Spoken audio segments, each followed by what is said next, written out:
दोस्तों ये ड्रामे की एक्सप्लेनेशन का पार्ट नंबर 2 है। प्रीवियस पार्ट का लिंक आपको डिस्क्रिप्शन में मिल जाएगा। पार्ट 2 की स्टार्टिंग वहीं से होती है जहाँ पर प्रीवियस पार्ट फिनिश हुआ था। रुथ को जब यहाँ पर मालूम पड़ता है कि वो लड़की नैन्सी है, तब वो खुद भी शॉक में था। नैन्सी जिसने कुछ ही देर पहले अपनी माँ को खोया था, वो रुथ से आने का रीज़न पूछती है। रुथ अपनी सिस्टर परी को बचाने के चक्कर में नैन्सी से झूठ बोल देता है और यहाँ पर अपने ड्राइवर की गलती देने लगता है कि ये कार एक्सीडेंट उसी की वजह से हुआ था। यहाँ पर रुथ उससे कहता है कि वो इन सब की भरपाई करने के लिए तैयार है, वो उसकी मॉम की फ्यूनरल का सारा खर्च उठाएगा। तो वहीं पर नैन्सी गुस्से में रुथ के लाए हुए फ्लावर्स को फेंक देती है। तो मुझे ये कहना चाह रहे हो कि तुम्हें रिग्रेट हो रहा है? अरे तुम्हारी रिग्रेट का क्या मैं अचार डालूंगी? मेरी मॉम क्या वापस आ जाएंगी अगर तुम उनके फ्यूनरल का पूरा खर्चा उठाओगे? तुम पैसों की तुलना मेरी मॉम से कर रहे हो? अगर ऐसी बात है तो एक काम करो, बताओ तुम्हें कितने पैसे चाहिए, लेकिन इसके बदले में तुम्हें मेरी मॉम को लाकर देना पड़ेगा। रुथ के पास कोई भी आंसर नहीं था, वो चुपचाप वहाँ से चला जाता है। आगे नैन्सी अपनी मॉम का फ्यूनरल अटेंड करती है और यहीं पर वो एक्सीडेंट के बारे में सोचती है और उसे परी के बारे में याद आता है कि एक्सीडेंट उस साइको लड़की की वजह से हुआ था। इसका मतलब रुथ ने झूठ बोला। वो परी की सारी डिटेल्स निकालती है, वो भी अपने दोस्त पोंग की हेल्प से। अब सारी डिटेल्स उसे मिल जाती है और मालूम पड़ जाता है कि परी रुथ की सिस्टर है, जिसकी वजह से अब नैन्सी को सब कुछ समझ में आने लगा था कि रुथ अपनी बहन को बचाने के चक्कर में कितनी आसानी से झूठ बोल रहा है। यहाँ पर नैन्सी डिसाइड करती है कि वो परी के किए की सज़ा उसे दिलवा कर रहेगी। रुथ की कंपनी में नैन्सी की फ्रेंड ली काम करती थी। वो अपने सारे फ्रेंड्स को बताती है नैन्सी की मॉम के बारे में। एंड यहाँ पर रुथ को अपने एक एम्प्लॉय के थ्रू न्यूज़ के बारे में मालूम पड़ता है।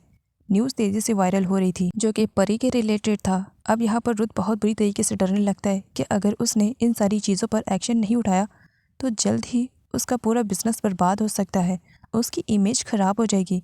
वो किसी भी तरीके से नैन्सी को संभालना चाह रहा था, इसी वजह से वो अपने मैनेजर से कहता है कि वो जा कर के नैन्सी से बात करे और किसी भी तरीके से मामले को रफा दफा करे। रुथ के कहने पर मैनेजर नैन्सी से मिलने के लिए आता है और वो नैन्सी को खुद से इंट्रोड्यूस करवाता है कि लास्ट टाइम उसे नहीं, उसे डांसर के लिए हायर किया था। नैन्सी मैनेजर को अच्छे से पहचान रही थी, लेकिन फिर भी ना पहचानने का नाटक कर रही थी। नैन्सी का कहना था कि उसे ये तो याद नहीं है कि वो कभी उससे मिली है, लेकिन हाँ उसे ये याद है कि कार एक्सीडेंट के वक्त परी वहाँ पर थी और परी की वजह से उसकी मॉम की जान गई। रुथ के कहने की वजह से अब मैनेजर यहाँ पर नैन्सी से डील करने की कोशिश करता है। वो उसे मिलियंस में पैसे दे रहा था, लेकिन मामले को यहीं पर रफा दफा करना है, ऐसा वो नैन्सी से कहता है। पास में रखा हुआ फ्लावर पॉट नैन्सी मैनेजर के ऊपर दे मारती है, लेकिन मैनेजर को चोट नहीं लगती है। नैन्सी का कहना था कि तुम मुझे कितने भी पैसे ला करके दे दोगे, मेरी मॉम तो वापस नहीं आएंगी ना, इसी वजह से वापस चले जाओ। मैनेजर जब अपने बॉस रुथ के पास पहुंचता है तब उसे नैन्सी की सारी डिटेल्स देता है कि वो तो नैन्सी से डील करने के लिए गया था, लेकिन वो लड़की तो एक नंबर की साइको है। मिलियंस का चेक उसने ठुकरा दिया है। एंड यहाँ पर मैनेजर रुथ से कहता है कि उसे इस मसले को हल करने के लिए कोई दूसरा रास्ता अपनाना पड़ेगा, नहीं तो मामला आगे जा कर के बहुत ज़्यादा सीरियस हो सकता है और उस पर धोखाधड़ी का केस भी हो सकता है, क्योंकि उसने नकली वीडियो को शो करके पुलिस स्टेशन में अपनी सिस्टर परी को बचाया था। सामने वाली टेबल पर एक कपल बैठे हुए थे और वो नैन्सी के ही बारे में बातें कर रहे थे। मैनेजर उनसे पूछता है, जिस पर वो लोगों का कहना था कि कोई है बहुत बड़ा बिजनेसमैन जो पैसों का रुआब किसी गरीब लड़की पर दिखाने की कोशिश कर रहा है और वो उसे मिलियंस में पैसे दे रहा है ताकि वो अपने हक के लिए लड़ ना सके। रुथ सारे मैटर को सॉर्ट आउट करना चाह रहा था, इसी वजह से वो मैनेजर से कहता है कि नाइट में वो मीडिया वालों को इन्फॉर्म करे। रुथ की मॉम गैम्बलिंग खेलने के लिए एक कसिनो में आती है, जहाँ पर उनकी मुलाकात पैट से होती है। पैट इस कसिनो के ओनर की बेटी है। पैट अभी तक अपनी हाई स्टडीज़ को कंप्लीट कर रही थी। एब्रोड से उसने अपनी स्टडीज़ को कंप्लीट कर लिया है। अब वो अपने डैड के बिजनेस में उनका हाथ बटा रही है। ये है पैट के डैड। पैट के डैड अपनी इकलौती बेटी से बहुत ज़्यादा प्यार करते हैं और उसके लिए वो कुछ भी कर सकते हैं।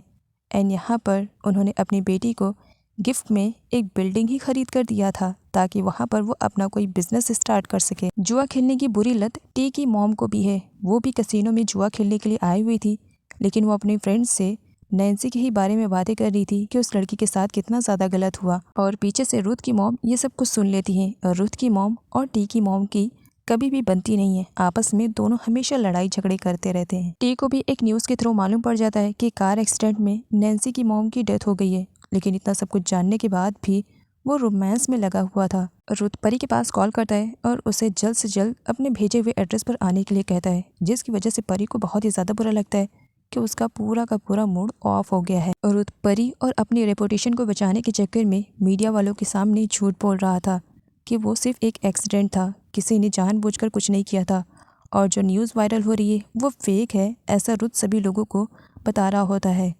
जिस पर मीडिया वाले सबूत मांगते हैं। मैनेजर ने वीडियो को एडिट करके रखा हुआ था और वहाँ पर नैन्सी भी आ जाती है।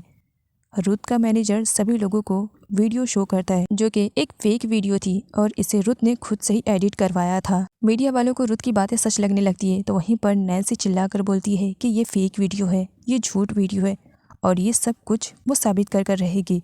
उस वक्त नैन्सी को बहुत ही ज़्यादा गुस्सा आता है, लेकिन फिर भी वो शांति से वहाँ से निकल जाती है। टी को दिखाया जाता है रोमांस ना सही, अब यहाँ पर वो नैन्सी की मॉम के फ्यूनरल को अटेंड करने के लिए आया हुआ था, जहाँ पर वो नैन्सी को देखता है और उसे सॉरी बोलता है कि मुझे तो यकीन भी नहीं हुआ, जब मैंने न्यूज़ को देखा मुझे बुरा लगा। जिस पर नैन्सी का कहना था तुम्हारी झूठी तसल्ली मुझे नहीं चाहिए। नैन्सी की मॉम के फ्यूनरल में रुथ भी आया था अपने मैनेजर के साथ, लेकिन फ्यूनरल को अटेंड करने के लिए नहीं, नैन्सी को उसकी मुंह मांगी कीमत देने के लिए। नैन्सी रुथ को गुस्से में देखती है और कहती है क्यों डर लग रहा है? डरना भी चाहिए, तुम्हारी फेक वीडियो कब तक चलेगी? एक ना एक दिन सच्चाई सामने आ जाएगी और सच्चाई मैं लेकर आऊँगी। जिस पर रुथ कहता है इसी वजह से मैं तुम्हें तुम्हारी मुंह मांगी कीमत देने के लिए तैयार हूँ। जो कुछ भी हुआ उन सबको भूल जाओ और चेक लो, जितना चाहती हो उतना फेल कर दो। नैन्सी कहती है क्या तुम मुझे अपनी पूरी दौलत दे सकते हो? अगर दे भी दोगे तो भी कोई फ़र्क नहीं पड़ता है, मेरी मॉम वापस नहीं आएंगी, इसी वजह से ये चेक की धमकी किसी और को देना और यहाँ से चले जाओ। तभी एंट्री हो जाती है वहाँ पर परी की। परी नैन्सी से कहती है अब अगर तुम्हारी नौटंकी बंद हो गई है तो फिर चलो काम की बातें करते हैं। वैसे तो मुझे नहीं लगता कि तुम्हें इस तरीके से चेक देना चाहिए, लेकिन फिर भी ये चेक और जितना अमाउंट भरना चाहती हो भर दो। मेरे भाई रुथ के पास बहुत सारे पैसे तुम्हारे मुंह पे दे मारेगा, और वैसे भी अगर तुम्हारी मॉम जिंदा भी होती ना तो भी इतने पैसे तो तुम कभी नहीं देख पाती। चलो तुम्हारी मॉम ना सही, कम से कम पैसे ही ले लो, और चेक उसकी तरफ बढ़ाती है। और नैन्सी गुस्से में चेक को फेंक देती है और परी से कहती है कि उसे अपने पैसों पर बहुत ही ज़्यादा घमंड है ना, उसका ये घमंड चूर चूर कर देगी जब वो परी के खिलाफ सारे सबूत पुलिस स्टेशन में सबमिट करेगी और परी को जेल में जाना पड़ेगा। परी जो कि गुस्से की तेज है, जब नैन्सी इस तरीके से उससे बात करती है तब वो आर्ग्यूमेंट पर उतर आती है और दोनों के बीच में हाथापाई शुरू हो जाती है। दोनों जंगली बिल्लियों की तरह लड़ रही थी और इस झगड़े में यहाँ पर परी के सामने ये सच्चाई भी आ जाती है कि नैन्सी टी की एक्स गर्लफ्रेंड है। अब नैन्सी का गुस्सा छोड़ करके टी पर उसका पूरा फ्रस्ट्रेशन उतर जाता है और घर वापस आने के बाद वो सबसे पहले टी की अच्छी वाली कुटाई करती है। उसे जितना धो सकती थी उसे धोती है। टी को अच्छे से मालूम है कि इस परी को किस तरीके से संभाला जा सकता है। इसी वजह से जब परी टी पर गुस्सा कर रही थी तब टी परी पर अपना प्यार लुटा रहा था और परी को झूठ बोल देता है कि नैन्सी उस पर डोरे डाल रही थी, लेकिन उसने नैन्सी से ब्रेकअप कर लिया। जिस पर परी शांत हो जाती है। टी परी से कहता है कि वो प्रॉमिस करता है कि वो दोबारा नैन्सी की तरफ देखेगा भी नहीं। जिस पर परी का गुस्सा शांत हो जाता है और ये दोनों जो अभी जंगली बिल्लियों की तरह लड़ रहे थे तो इनके बीच में रोमांस स्टार्ट हो जाता है। टी जब घर वापस आता है तब उसकी मॉम उससे पैसे मांगने लगती है क्योंकि उन्हें जुआ खेलने के लिए जो जाना था। टी के हाथ में महंगा ब्रेसलेट देख करके उसकी मॉम पूछने लगती है ये ब्रेसलेट कहाँ से मिला तुम्हें, चोरी वोरी करके तो नहीं आए हो? तब टी अपनी मॉम को बताता है कि किस तरीके से सोने का अंडा देने वाली मुर्गी को उसने अपने प्यार के झांसे में फंसाया है और जो महंगा ब्रेसलेट इस वक्त उसके पास है उसे सोने के अंडे देने वाली मुर्गी से उसने लिया है। नैन्सी को जल्द ही मालूम पड़ जाता है कि टी ने खुद के डिपॉजिट किए हुए पैसे तो निकाल लिए हैं, साथ ही नैन्सी ने जो पैसे डिपॉजिट किए थे उस पर भी उसने हाथ साफ कर लिया है। अब नैन्सी को यहाँ पर कुछ भी नहीं मिल पाता है। नैन्सी वहाँ से जा रही थी लेकिन सामने टी और परी को एक साथ देख लेती है। दोनों बैठ करके खाना खा रहे थे। नैन्सी को बुरा लगता है कि टी इस तरीके से उसके पैसों को उड़ा रहा है, इसी वजह से वो गुस्से में वहाँ जाने वाली थी जबकि पोंग उसे रोक रहा था, लेकिन फिर भी नैन्सी जा करके उन दोनों का मूड पूरी तरीके से खराब कर देती है। नैन्सी टी से कहती है कि वो उसके पैसे वापस कर दे, जिस पर टी गिरगिट की तरह रंग बदल लेता है और नैन्सी से कहता है कि वो किन पैसों के बारे में बात कर रही है, जिसकी वजह से नैन्सी को और भी ज़्यादा गुस्सा आता है और बीच में परी अपनी टांग घुसाने की कोशिश करती है। तब नैन्सी उसे जंगली बिल्ली की तरह नोच लेती है। अब यहाँ पर नैन्सी जाने से पहले टी को वार्निंग देती है कि वो उसके पैसे वापस कर दे, जबकि परी उससे कहती है कि टी उसे एक फूटी कौड़ी भी वापस नहीं करेगा। पोंग नैन्सी को दूसरी जगह पर लेकर आता है। नैन्सी खुद पर ही गुस्सा कर रही थी कि वो एक ऐसे बंदे के प्यार में पड़ गई थी जिसने उसकी ज़िंदगी को बर्बाद करके रख दिया। वो कितनी बड़ी बेवकूफ़ है जो टी जैसे बंदे पर उसने भरोसा करके सारे पैसे उसके हाथ में दे दिए थे। पोंग नैन्सी का एक अच्छा दोस्त है। वो नैन्सी को संभालता है और उसे कहता है कि क्या वो उसे घर पर ड्रॉप कर दे।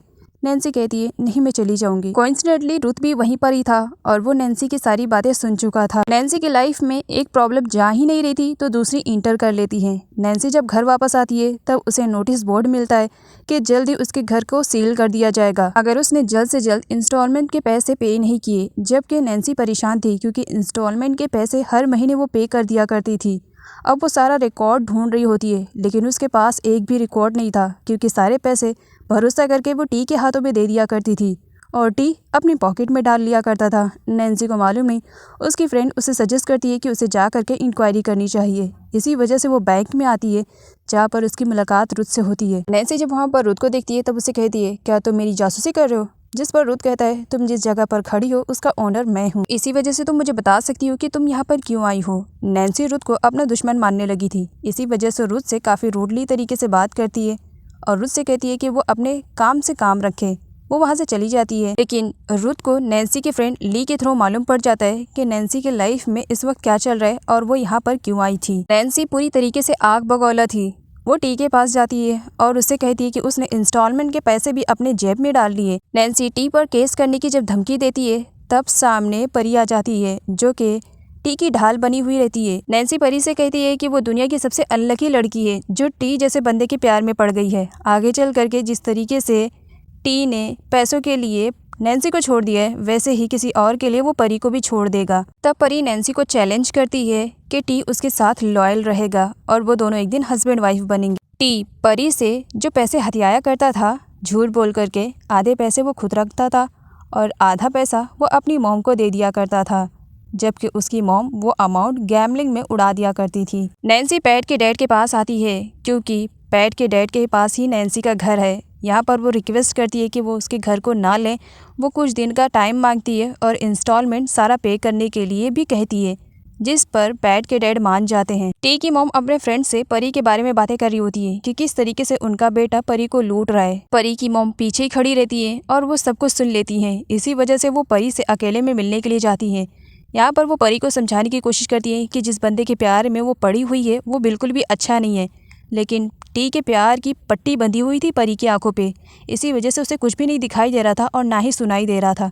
मॉम उसे मना करती है, जिस पर परी खुद को हर्ट करने की धमकी दे देती है और अपनी रिंग भी शो करती है कि मैंने टी को एक्सेप्ट कर लिया है, आप और रुथ दोनों एक्सेप्ट कर लोगे तो इसमें आपकी ही भलाई रहेगी, वरना आपको मालूम है कि मैं क्या कर सकती हूँ। नैन्सी अपने फ्रेंड ली और पोंग के साथ अपने मॉम के ग्रेव पर आती है और प्रेयर करती है, जबकि पीछे रुथ भी आया हुआ था। नैन्सी के जाने के बाद रुथ नैन्सी की मॉम के ग्रेव पर जाता है और अपनी सिस्टर परी के बिहाफ में उनसे सॉरी बोलता है कि वो गलत कर रहा है, लेकिन क्या करे, अपनी सिस्टर को बचाने के लिए उसे गलत करना पड़ रहा है। वो साथ ही यहाँ पे ये भी एक्सेप्ट करता है कि नैन्सी सही है और वो उसे अब से प्रोटेक्ट करेगा। नैन्सी के लाइफ में इन दोनों इतने ज़्यादा प्रॉब्लम आ गए थे कि खुद के माइंड को शांत करने के लिए वो ऑर्फनेज के बच्चों के साथ टाइम स्पेंड करने लगती है। नैन्सी कार ड्राइव कर रही थी और सामने रुथ आ जाता है। उसका एक्सीडेंट होते होते बच जाता है। अब नैन्सी बाहर निकलती और रुथ से कहती है क्या उसे मरने के लिए नैन्सी की ही कार मिली थी, जिस पर रुथ कहता है अगर मर भी जाता तब तो तुम्हारी छुट्टी हो जाती, कोई कुछ नहीं कह पाता, लेकिन सोचो अगर मेरे हाथ पैर टूट जाते तब तो तुम्हारे ऊपर तो केस बन जाता ना। रुथ यहाँ पर नैन्सी के साथ मजाक करने की कोशिश कर रहा था तो वहीं पर नैन्सी सारी बातों को सीरियस लेती है और रुथ से कहती है फिर से तुम कोई नकली सबूत बना लेते और खुद को इनोसेंट साबित कर लेते ना। पैट के डैड ने रुथ की फैमिली वालों को इन्वाइट किया था डिनर पर, इस वजह से क्योंकि रुथ की मॉम और पैट के डैड दोनों चाहते थे कि उनके बच्चे आपस में एक दूसरे के साथ मिले और टाइम स्पेंड करें, एक दूसरे को जाने और पहचाने। नाइट में रुथ जब अकेले में था तब उसके पास उसकी मॉम आती है और पैट के बारे में पूछती हैं कि पैट उसे कैसे लगी। रुथ का कहना था कि पैट काफी अच्छी और समझदार लड़की है। मॉम दिल ही दिल में खुश हो जाती है कि थैंक गॉड रुथ को पैट पसंद आई है, अब मैं बात आगे बढ़ा सकती हूँ। इधर नैन्सी को दिखाया जाता है जो अब पैसों के लिए चोरी भी करना शुरू कर देती है। जब वो पैट के घर पर गई थी तब वहाँ से उसके महंगे स्पून चोरी करके लेकर चली आती है। नेक्स्ट डे परी शावर लेकर आती है और उसके बाद टी के पास कॉल करती है, लेकिन टी कॉल रिसीव नहीं करता है क्योंकि उस वक्त वो शावर ले रहा था। एंड यहाँ पर परी को लगता है कि कहीं वो उसे धोखा ना दे, इसी वजह से सीधा उसके घर पर चली जाती है जिस पर टी उसे बताता है कि वो शावर ले रहा था, इस वजह से कॉल रिसीव नहीं कर पाया है। परी कहती है मुझे धोखा देने के बारे में सोचना भी मत, मैं कोई वो नैन्सी नहीं हूँ जो तुम्हें यूं ही छोड़ दूंगी, तुम्हें बर्बाद कर दूंगी। रुत एक एग्जीबिशन के लिए जाता है जहाँ पर उसकी मुलाकात नैन्सी से हो जाती है। नैन्सी रुत से कटी कटी से रह रही थी। रुत उससे बातें करना चाह रहा था और नैन्सी अपनी जान उसे छुड़वाना चाह रही थी। इसी वजह से कुछ लोगों के सामने वो रुत के साथ फ्लर्ट करने का नाटक करने लगती है ताकि वो दोबारा से उसके पीछे ना पड़े और वहाँ से चली जाती है। लेकिन रुत को दिखाया जाता है नैन्सी जब उससे फ्लर्ट कर रही थी तब उसे बुरा नहीं, अच्छा लग रहा था। इस वजह से क्योंकि रुत को धीरे धीरे नैन्सी अच्छी लगने लगी थी।